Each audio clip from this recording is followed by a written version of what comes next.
الحمد للہ وحدہ والصلاة والسلام علی من لا نبی بعدہ فاعوذ باللہ من الشیطان الرجیم بسم اللہ الرحمن الرحیم سنلقی فی قلوب الذین کفروا الرعب بما اشرکوا باللہ ما لم ينزل به سلطانا ومأواهم النار وبئس مثوى الظالمين ولقد صدقكم الله وعده إذ تحسونهم بإذنه حتى إذا فشلتم وتنازعتم في الأمر وعصيتم من بعد ما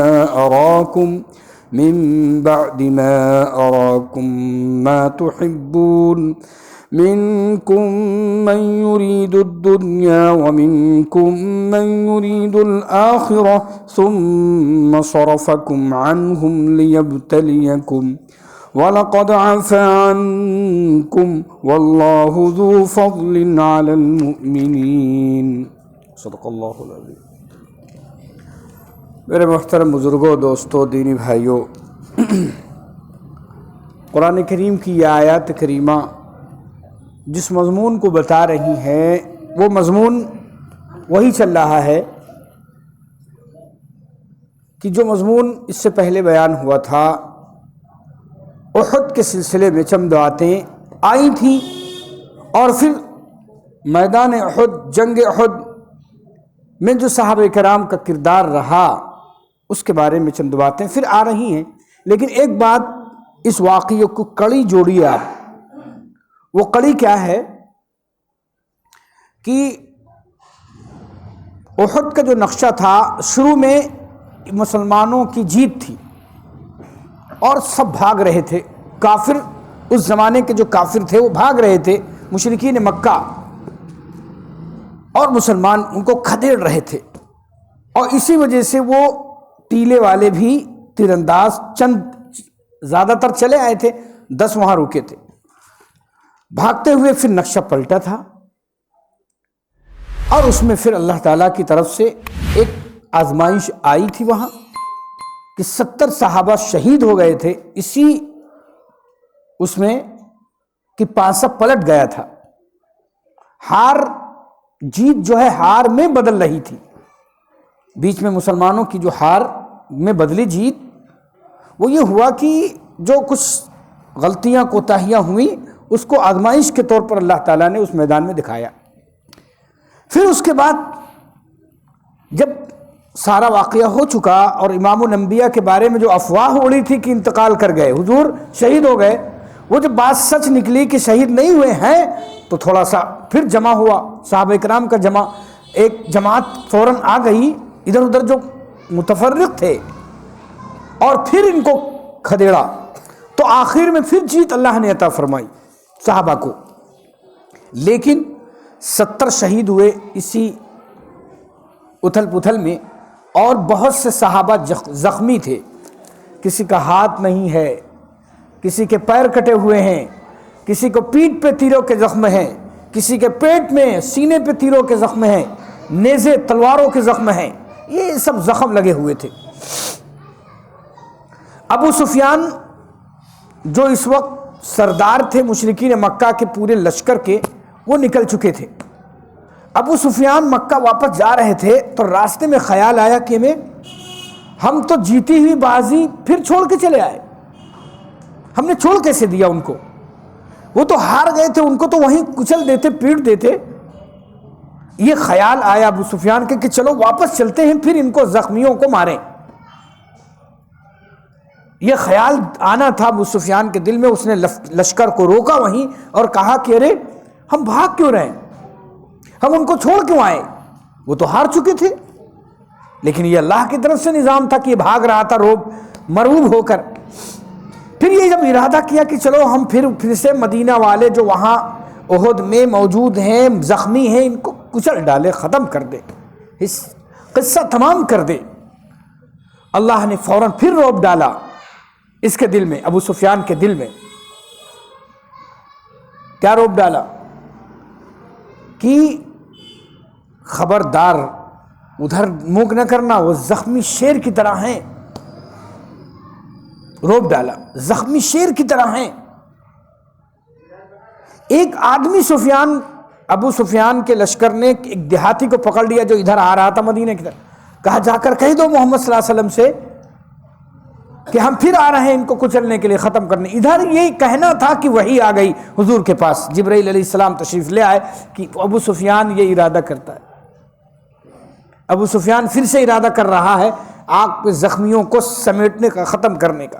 حضور اکرم صلی اللہ علیہ وآلہ وسلم نے اعلان کیا پورے لشکر میں کہ ہم پھر نکلتے ہیں، ہم واپس مدینہ نہیں جائیں گے، ہم پھر ان کا مقابلہ کریں گے، لیکن ہمارے ساتھ وہی جائیں گے جو زخمی ہیں، اچھے لوگ نہیں جائیں گے، زخمی چلیں گے جو اللہ کے راستے میں زخم کھائے، انہی کو ہم لے چلیں گے۔ تو مدینے سے، احد سے ایک تھوڑی دور پر ایک جگہ ہے میدان حمراء الاسد، وہاں جا کے مسلمانوں نے پڑاؤ ڈال دیا، مدینہ نہیں گئے، اس انتظار میں کہ ابو سفیان آ رہا ہوگا پھر مقابلہ کریں گے، اب تو ہم نہیں چھوڑیں گے ان کو۔ سبق سیکھ چکے تھے احد کے میدان سے، اپنی غلطی کا احساس ہو چکا تھا صحابہ کو کہ یہ غلطی ہوئی، اب غلطی نہیں ہوگی انشاءاللہ، اب ان کو ہم سبق سکھائیں گے، سدھار لی تھی غلطی انہوں نے۔ اس لیے حدیث علماء نے لکھا ہے کہ ایک انسان دو بلوں سے ڈسا نہیں جاتا، یعنی ایک مرتبہ بل میں ہاتھ ڈالا ڈس گیا اب پھر وہ ڈالے گا نہیں۔ لا یدلغ المرء بجرحتین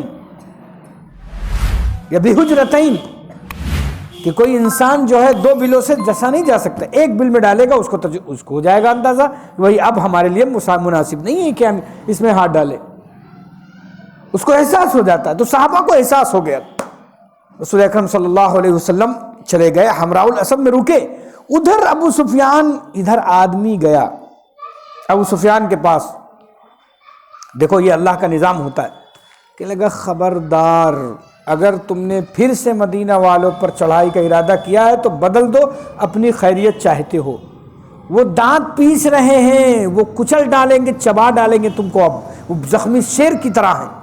اس آدمی نے بڑھا چڑھا کر ذرا، حالانکہ حضور نے کہا نہیں تھا، وہاں کے حالات دیکھ کر یہ جا کے ابو سفیان سے کہتا ہے کہ خبردار ارادہ نہ کرنا واپس ہونے کا، ورنہ تو واپس تمہارے چیتھڑے بھی نہیں جائیں گے مکہ۔ یہ سن کر تو ابو سفیان کا ارادہ بدل گیا کہ اب نہیں جائیں گے، وہیں سے پھر مکہ واپس ہو گئے۔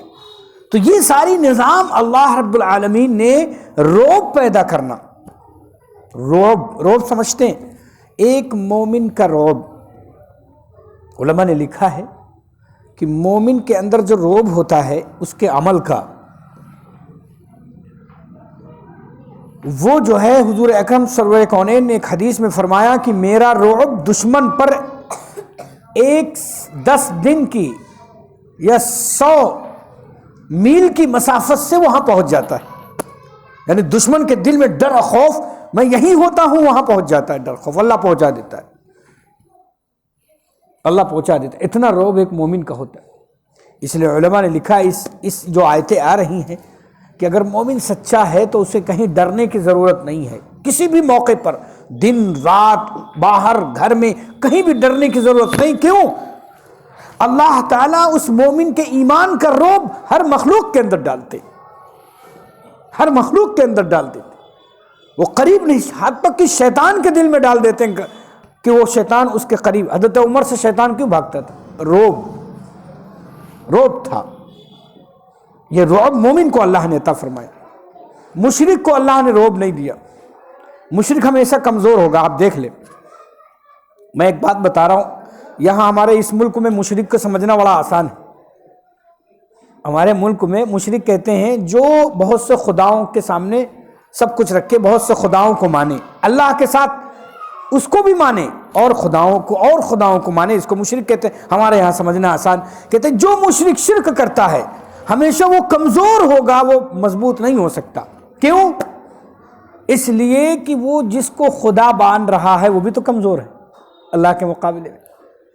بھئی اگر پتھر کو خدا مانا تو پتھر کی کیا حیثیت، اگر کسی درخت کو خدا مان رہا ہے تو درخت کی کوئی حیثیت نہیں، تو وہ کمزور کو اس نے خدا مانا ہے، اس لیے وہ خود کمزور اللہ نے کر دیا۔ اگر اللہ کو خدا مانتا صرف وہ اکیلا تو وہ اور یہ مومن کی شان ہے، مومن صرف اللہ کو خدا مانتا جو مضبوط ہے، قوی ہے، اس لیے اللہ نے اس کے اندر قوت رکھی ہے۔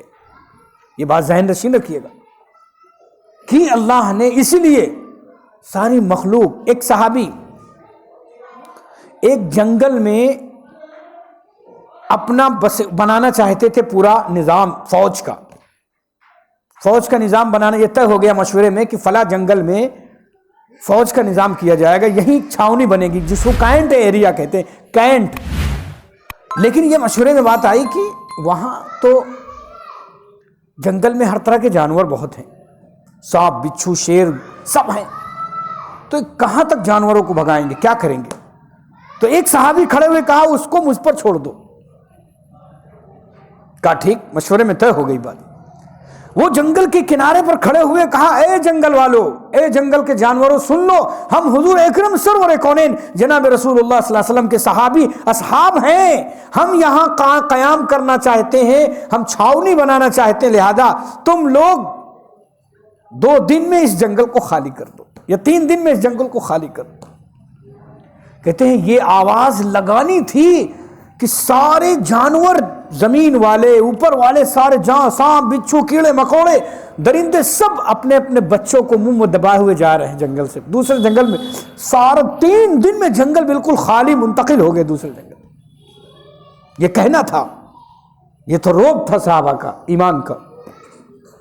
اللہ نے اسی کو فرمایا کہ ایک مومن کا، تو اس نے فرمایا کہ اچھا آج آپ یہاں دیکھ لو، کیا دیکھو، یہ اوپر سے جتنا بھی ان کو بھڑکایا جائے، شدت، بہت زیادہ شدت، لیکن مومن جب اپنے ایمان پر آئے تو 10 اس کا مقابلہ نہیں کر سکتے، یاد رکھ لو۔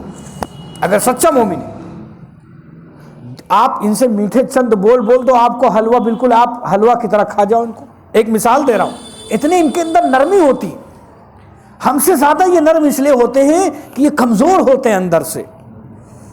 آپ کو معلوم ہے، میں ایک بالکل بات صاف واضح ہے، کوئی اس میں وہ بات نہیں، یہ ہمارے بھائی ہیں، ہمارا فرض ہے کہ ان کو صحیح دعوت دیں۔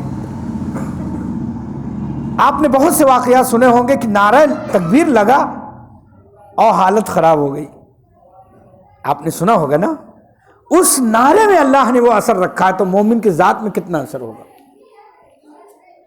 تو یہ سمجھ لو ایک مومن کے اندر اللہ نے جو صلاحیتیں رکھی ہیں، وہ ایک اللہ کو، خدا کو مانتا ہے، اللہ نے اس کے اندر مضبوطی رکھی ہے۔ ہاں اس کو چاہیے کہ وہ سچا مومن بنے، نیک مومن بنے، اچھے کار کرے، اچھے اعمال کرے، اس کی یہ صفت ہونی چاہیے، برائی سے بھگے، دور رہے، نیکیوں کی طرف بڑھے۔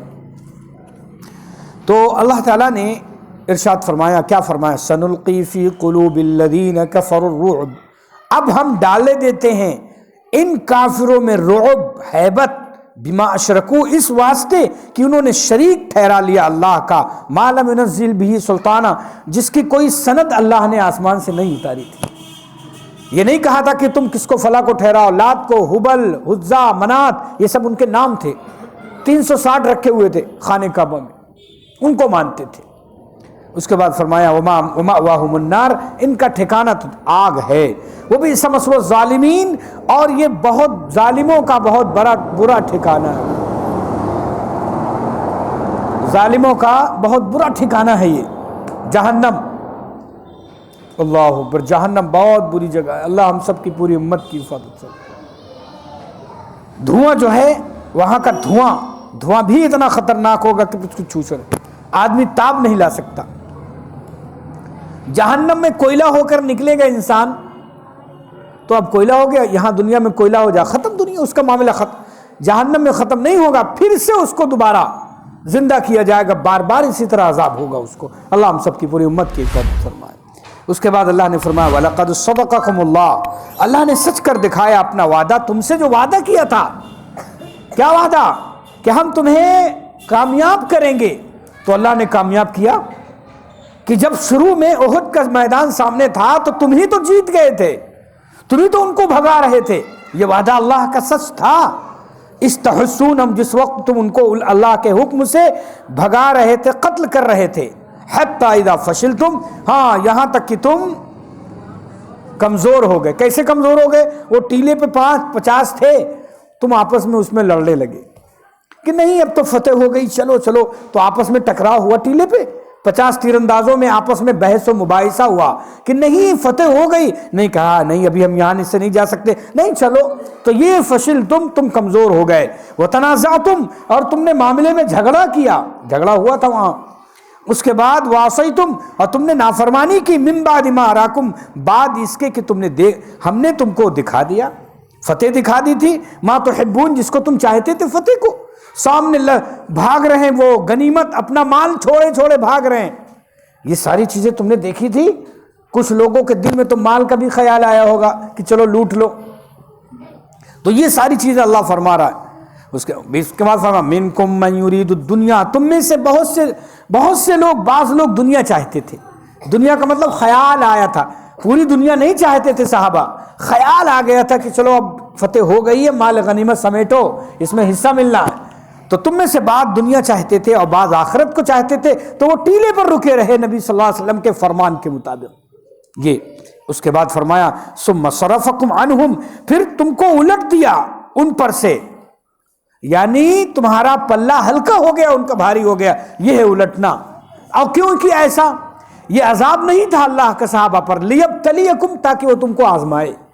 دیکھو ایک مومن پر جب کوئی مصیبت آتی ہے تو علماء نے لکھا وہ عذاب نہیں ہوتا، وہ آزمائش ہوتی۔ کیا ہوتی ہے؟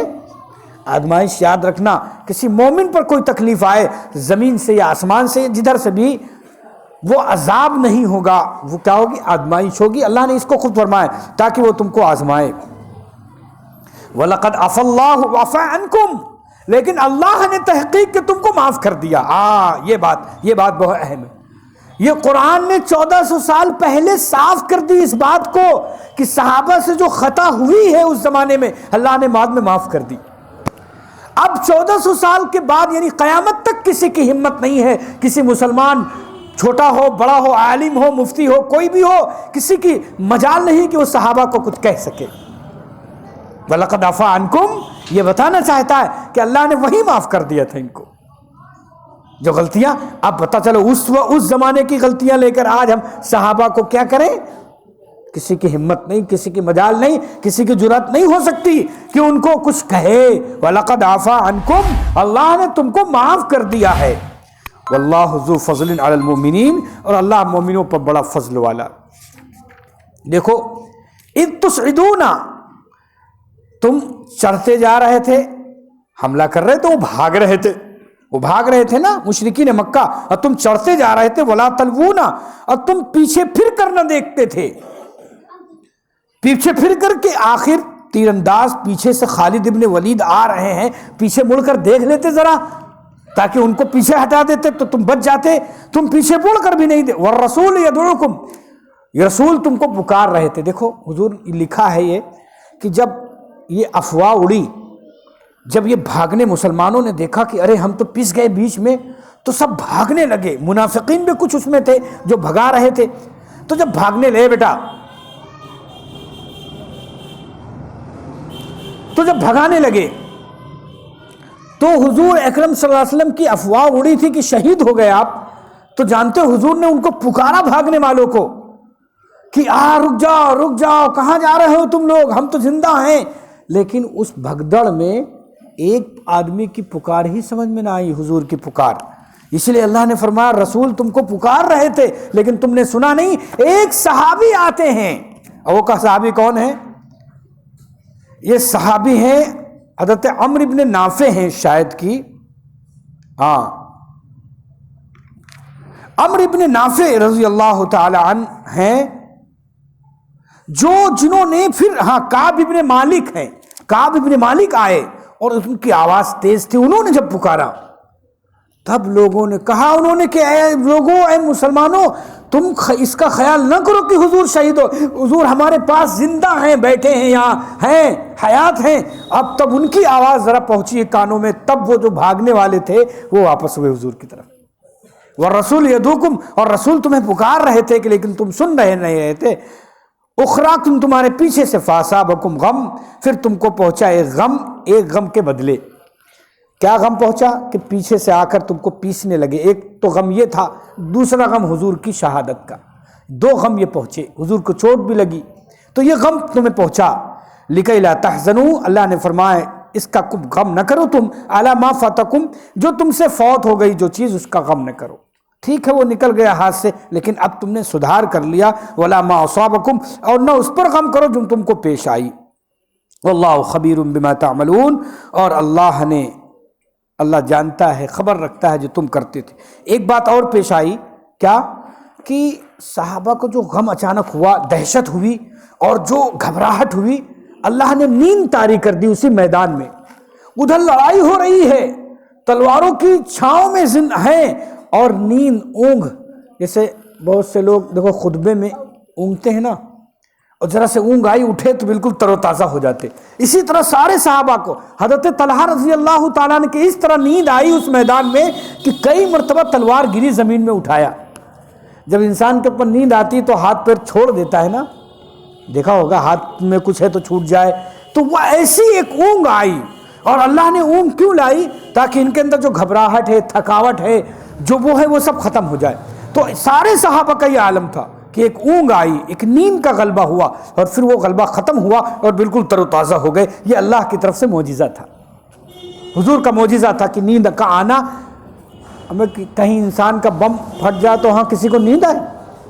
یہ تو ہو ہی نہیں سکتا، الٹی بات، نیند تو وہاں آتی جہاں سکون ہو، واہ واہ، وہاں نیند آتی، جھونکے آتے، لیکن جہاں سکون نہ ہو وہاں جھونکے نہیں آتے، وہاں تو گھبراہٹ ہوتی، لیکن وہاں اللہ نے نیند کو پیدا کر دیا۔ ثم انزل اللہ، پھر اللہ نے فرمایا، پھر اللہ نے اتارا تم پر، من بعد الغم، غم کے بعد، امنتن، اونگ، نعاسن، ڈھانک لیا اس نے اونگ بعضوں کو تم میں سے، وطائفتن، اور بعضوں کو فکر پڑ رہا تھا اپنی جان کا، خیال کرتے تھے کہ اللہ پر وہ جھوٹ کا، ایسی ایسی باتیں، ظن الجاہلیہ، جاہلوں جیسی باتیں، یقولون حل لنا، کہتے تھے، یہ تو منافق تھے، کہتے تھے کہ یقولون حل لنا، کہ ہم میں کام میں ہمارے ساتھ کچھ نہیں، ہمارے ساتھ ہم کوئی چیز کام نہ آئی، جیسا کہ یہ دعویٰ کرتے تھے، یہ سب منافق تھے۔ قل ان الامر کلہ للہ، اے پیغمبر آپ ان سے کہیے کہ سارا کام اللہ کے ہاتھ میں، ہمارے بس میں کچھ نہیں۔ یخفون فی انفسہم ما لا یبدون لک، اللہ تعالیٰ وہ جو اپنے جی میں چھپاتے ہیں جو تجھ سے ظاہر نہیں کرتے، یہ منافق چھپاتے، یقولون، اور کہتے ہیں کہ اگر کچھ بھی کام ہوتا ہمارے ہاتھ میں تو ہم مارے نہ جاتے۔ یعنی اس کا مطلب ہے، کہتے انہوں نے ایک بات چال چلی منافقوں نے کہ ہم کہہ رہے تھے مدینے سے باہر نہ نکلو لڑنے کے لیے، اور حضور چلے گئے، صحابہ وہ جو نوجوان تھے ان کے چکر میں آ کر چلے گئے تو مارے گئے، اس طرح کی باتیں۔ اگر جیسا ہمارے یہاں بھی مسلمانوں میں یہ بات ہے، اگر ڈاکٹر کے یہاں چلے جاتے وقت پر تو یہ بات پیش نہ آتی، اگر، تو وہی انہوں نے کہا تھا کہ اگر ہم وہاں نہ جاتے، ہم یہیں سے لڑتے تو ہم مارے نہ جاتے۔ قل لو کنتم، اے پیغمبر آپ کہیے اگر تم ہو اپنے گھروں میں تالا لگا کے بیٹھ جاؤ، لبرز الذین، البتہ باہر نکلتے جن پر لکھ دیا تھا اللہ نے مارا جانا اپنے پڑاؤ پر، جس پر لکھ دیا اللہ نے مارا جانا، تو گھر میں تالا لگا کے جو بیٹھتا وہاں بھی مارا جاتا، یہ تو لکھ دیا تھا اللہ نے، جس جگہ جس کو مرنا لکھا وہاں پہنچ کے رہتا ہے، اس کو بتانا چاہیے۔ ایک سلیمان علیہ السلام کی مجلس میں ایک شخص بیٹھا تھا اور بہت سے لوگ بیٹھے تھے، تو اسرائیل علیہ السلام آیا کرتے تھے، سلیمان علیہ السلام کی مجلس میں بیٹھتے تھے، اپنی شکل میں، انسانوں کی شکل میں آتے تھے۔ تو مجلس چل رہی تھی سلیمان علیہ السلام کی، تو اسرائیل علیہ السلام ایک شخص کو گھور گھور کے دیکھ رہے تھے، جب وہ گھور گھور کے دیکھنے لگے تو وہ ذرا ڈرا، خوف کھایا وہ شخص، اور اسرائیل علیہ السلام چلے گئے۔ تو اس شخص نے سلیمان علیہ السلام سے کہا، اے سلیمان، یہ شخص ہمیں گھور گھور کر دیکھ رہا، ہمیں بڑی تکلیف ہو رہی ہے، بہت پریشانی، ہم کو ذرا سے اپنے جناتوں کے ذریعے ہمیں بھجوا دو ہندوستان، اس ملک کا اشارہ کیا، وہاں بھجوا دو۔ تو سلیمان علیہ السلام نے کہا ٹھیک ہے، جناتوں کو حکم دیا اور پلکوں میں، منٹوں میں اس کو بھجوا دیا یہاں۔ پھر اسرائیل علیہ السلام تھوڑی دیر کے بعد آئے، تو سلیمان علیہ السلام نے اسرائیل سے کہا کہ تم اس کو گھور گھور کے دیکھ رہے تھے، کیا بات ہے؟ کہا اے اللہ کے پیغمبر، میں بڑا تعجب میں تھا، اس شخص کو دیکھ رہا تھا کہ مجھے اللہ نے ساتوں آسمان سے حکم دیا ہے کہ اس کی روح فلاں زمین پر، یعنی ہندوستان کی زمین پر نکالی جائے، اور بیٹھا ہے یہ بیت المقدس کی زمین پہ، اب کیا کروں میں؟ اس لیے اس کو گھور گھور کر دیکھ رہا تھا۔ اللہ نے حکم دیا ہے کہ روح اس کی ہندوستان میں نکالی جائے، اور یہ بیٹھا یہاں ہے آپ کی مجلس میں کیا کروں؟ اللہ کا حکم کیسے پورا ہوگا؟ دیکھو پھر کہنے لگے اسرائیل کہ دیکھو اللہ نے حکم کیسے پورا کیا، آپ کے ذریعے سے پہنچایا وہاں اس کو، پھر میں وہاں اس کی روح نکال کے میں آیا ہوں اب یہاں۔ یہ اللہ کا نظام کہ جہاں جو طے ہوتا ہے موت وہیں، تو اللہ فرما رہا ہے کہ تم اگر مدینے میں بھی رہتے موت طے تھی تو یہاں بھی تم کو موت آتی۔ تو اللہ نے جہاں ٹھکانے پہ احد کے میدان میں جس کو جو ہے شہید ہونا تھا وہ تو سرخرو ہوئے، آج بھی قیامت تک کی احد کی جو ہے مٹی اس بات کی گواہی دے گی، حضرت حمزہ کی شہادت کی گواہی دے گی، اور بڑے بڑے صحابہ کی گواہی دے گی۔ تو جن کو مرنا تھا، تم منافقین بھگے تھے، 300 آدمی لے کے بھگ گیا تھا، تم جاؤ، تم کو تو جہنم جانا ہی ہے۔ تو یہ اللہ نے فرمایا وَلِيَبْتَلِيَ اللَّهُ، اور اللہ آزمانتا ہے جو کچھ تمہارے جی میں ہے اور صاف کرتا ہے جو تمہارے دلوں میں ہے، اور اللہ تمہارے دلوں کے بھید کو خوب جانتا ہے۔ إِنَّ الَّذِينَ تَوَلَّوْا مِنْكُمْ، ہاں جو لوگ تم میں سے ہٹ گئے جس دن لڑے دو فوجیں، سو ان کو بہکا دیا شیطان نے، ہاں بِبَعْضِ مَا كَسَبُوا، ان کے بعد گناہوں کی شامت سے، وَلَقَدْ عَفَا اللَّهُ عَنْهُمْ۔ یہاں سے کچھ چند باتیں اور انشاءاللہ عرض کروں گا، ایک بات عرض کر دوں پھر بات ختم کرتا ہوں۔ رستم، ہرقل یہ بادشاہ تھا کہاں کا؟ روم کا بادشاہ تھا ہرقل۔ اس کی فوج صحابہ سے ایک لڑی تو وہ بیکار ہو گئی، یعنی ہار کر ہرقل کے پاس آئی۔ تو ہرقل نے سوالات کیے اپنی فوج سے جو بچے کچھ آئے تھے کہ یہ بتاؤ کہ تم جس سے لڑ کے آئے ہو، ہار کر آئے ہو، شکست کھا کر آئے ہو، وہ کون قوم میں سے تھے؟ یعنی جنات تھے، فرشتے تھے، یا انسان تھے؟ کس جنس سے تھے؟ تو اس کا جواب ایک سپہ سالار نے، ہرقل کے سپہ سالار نے دیا کہ وہ تو انسانوں میں سے ہم میں سے تھے جیسے ہم ہیں۔ پھر ہرقل نے دوسرا سوال کیا اپنے سپہ سالار سے کہ ان کی تعداد کیا تھی؟ تو کہنے لگے تعداد تو ہم سے کم تھی، تعداد ہم سے کم تھی۔ تو ہرقل نے یہ سوال کیا ان دو چیزوں پر کہ تمہارے انسانوں میں سے وہ تھے اور تعداد بھی تمہاری ان کی کم تھی، تم ہار کیوں گئے؟ کیسے گئے؟ کیا وجہ رہی تمہارے ہارنے کی؟ کیا وجہ رہی؟